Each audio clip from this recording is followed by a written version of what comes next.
m'agrada això, i des del camp dir que si no anem tots units, primer abans se parlava de sector a sector, però ara hem de ser tots els col·lectius socials, que han anat tots a una per arribar a fer xarxa. Vull dir, és que és la solució, no hi ha més.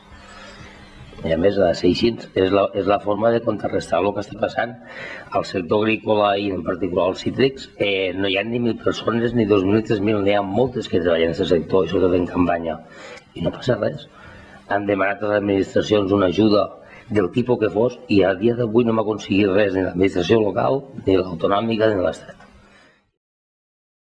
La resposta apareix quan menys t'ho esperes i, per desgràcia, aquí hem vist que la resposta com fer xarxa, com unir-se, ve quan t'ataquen. Ho hem vist a nivell català, ho hem vist a nivell territorial, i sí que és veritat que han d'haver moltes plataformes i cada plataforma és experta en el que vulgui, però una de les formes d'aconseguir fer esta xarxa, este mur, i aconseguir que este mur sigui com una trinxera i que no passin, lo de la trinxera és metafòric, que la Guàrdia Civil últimament està molt així, és unir tots els moviments, i que vagin tots a una i que col·laborin entre ells i que entre tots s'ensenyin a com treballar internament i externament i a com comunicar-se amb la gent, i jo crec que això és una de les coses importants per aconseguir fer xarxa.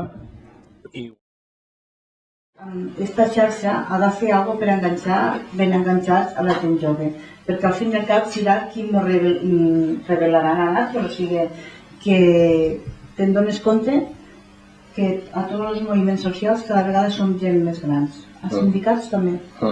Ens costa molt trobar gent jove activista. Quan me trobo molt... Sí, llevat l'Àlex, N'hi ha més, que la plataforma en defensa de l'Ebre ha fet sort de tindre els anets, però que és molt difícil trobar gent jove per a involucrar-la dins dels moviments socials a nivell de territori. No sé si a les ciutats s'organitzen millor, però és que també ho veig. Quan vaig a concentracions és gent de certa edat. O sigui que els mitjans de comunicació sempre t'explicaran el que ells volen que t'expliquen.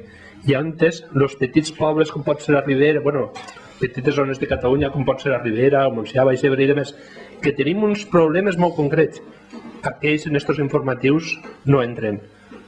I antes al no entrar, el conjunt de la societat no ho sap. Per exemple, el que ha explicat Cinta de la sanitat, doncs molt fàcil, si a la sanitat no li interessa tots els temes de sanitat, el que fan és, mira, no se parla d'això, si de cas se parla d'una forma puntual i a més entrevistant a la gent perquè opini també d'una manera puntual.